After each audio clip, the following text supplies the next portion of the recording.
Good afternoon, it's midday and this is Baina Midday News coming to you live from Benam House, Atomic Junction, Medina. I'm Khadija Tukubra Keilani. Coming up this afternoon, minority in Parliament demands actions against KMA boss over flogging threat. And Defense Minister insists the Ghana Armed Forces has been empowered to fight Galamsey menace. And in some international story, MP proposed high treason charges against former President Macky Sall in Senegal. Do stay with us for details of the stories.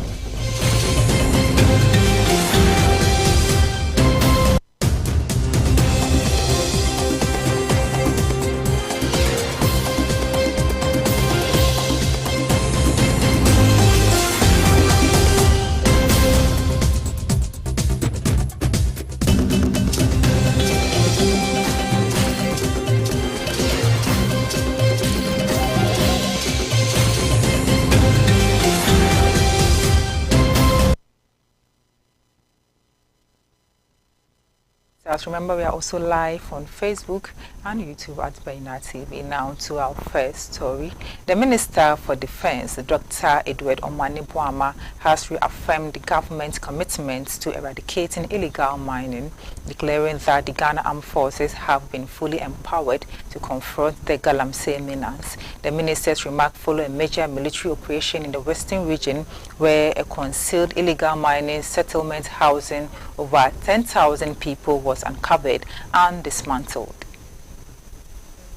In a Facebook this morning, Dr. Boama made clear that the era of rhetoric is over, stressing that the government's approach will now be grounded in tangible results. He said government will talk less and allow action and outcomes to guide the fight against Galamsey, underlining a renewed focus on decisive enforcement rather than public commentary. The defense minister also issued a solemn appeal to illegal miners, urging them to withdraw from protected areas. He called on them to save their lives and save the environment, emphasizing the long-term harm illegal mining poses to both human lives and the natural ecosystem. Dr. Boama further assured the public that the military has been given the authority and political backing required to carry out their mandate effectively. This signals government's readiness to take all necessary actions to protect Ghana's environment and natural resources.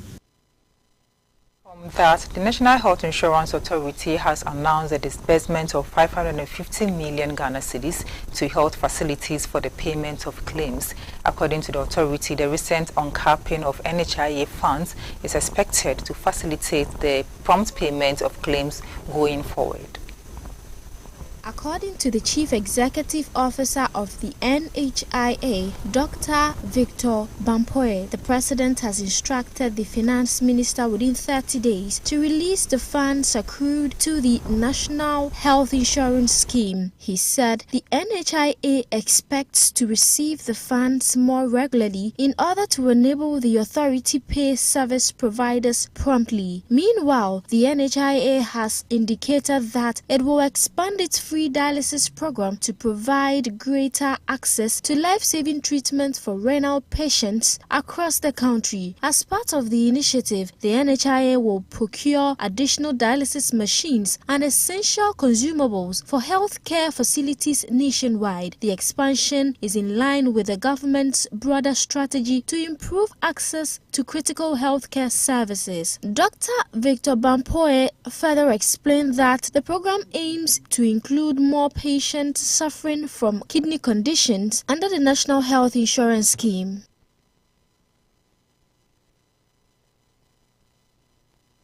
Also, in the Ashanti region, the mayor of Kumasi, Richard Ofori Ajiman, has declared that any stray cattle found in the capital of the Ashanti region would end up on the plate of prisoners. Mr. Boidi has taken this tough stance of a zero tolerance for wandering animals, as Ghana's second largest city seems to have been overtaken by livestock expected to be in confinement. The drastic measure aimed to curb the growing menace of roaming animals, disrupting traffic, damaging crops, and endangering lives.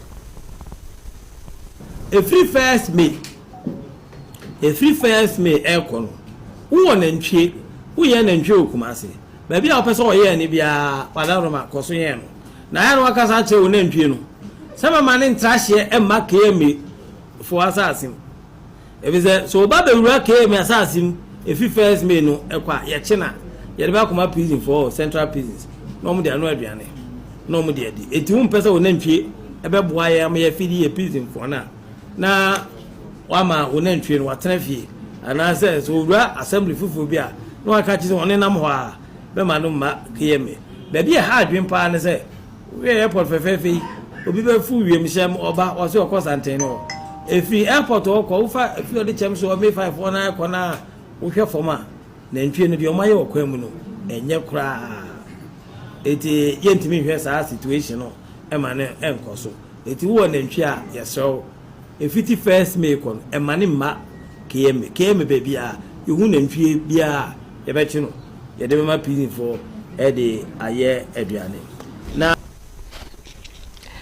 meanwhile, the minority caucus in Parliament has strongly condemned the mayor of Kumasi, Richard Ofori Ajiman Bwedi over his plan to publicly flog traders who defy all others to vacate unauthorized trading zones within the Kumasi Metropolitan Assembly.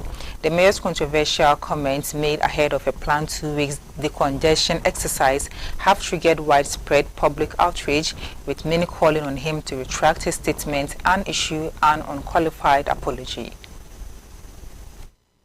In a statement issued on Wednesday, April 16, the ranking member of the Local Government and Rural Development Committee, Francis Asensubuache, described the mayor's comments as reckless and a threat to democratic governance. The minority insists that violence, threats of physical abuse, and the use of fear as a governance tool are unacceptable in any form and have no place in a constitutional democracy. The minority caucus has therefore called on the Minister for Local Government, Decentralization and Rural Development, Ahmed Ibrahim, to intervene immediately. Meanwhile, the mayor insists that his threat to flog defiant traders is a necessary step to restore order and enforce discipline. He, however, refused to mention if his decision was sanctioned by President John Dramani Mahama. He argued that traditional enforcement methods, including relying on the police, have proven ineffective over the years, and his direct approach would be more cost-effective and impactful. Away from that, Member of Parliament for Okankwe Central, Patrick Yao-Boama, has donated 1,000 packs of bottled water and undisclosed amount of money to the Christian Council of Ghana ahead of this year's Easter celebration. The donation was made to support the council events lined up to celebrate Easter in the coming days. Speaking during the presentation, Patrick Yao-Boama noted that the gesture was inspired with his resolve to supporting good causes in his own small way. He emphasized the significance of the season, urging Ghanaians to be reminded of the reason behind Easter. He further called for peace and unity among Christians as the nation prepares to observe the Easter festivities.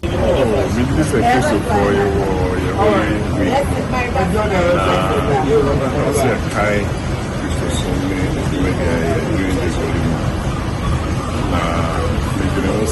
I'll see Chairman of the Christian Council of Ghana, Dr. Hilia Dela Dogbe, who led his team to receive the donation, expressed gratitude for Mr. Boama's gesture, stressing its alignment with the importance of community support and kindness during the significant religious periods. He further offered heartfelt blessings to the Okaikwe Central MP, praying for God's grace and peace to dwell with him.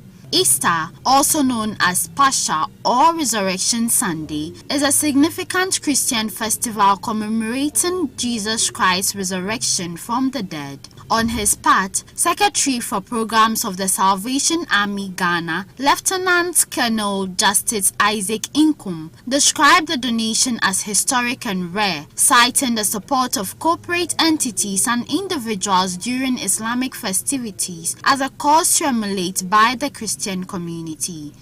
That when we are entering into our Christian occasion like this, we will have a donation of such to support our celebrations. And so I think this is a history of itself.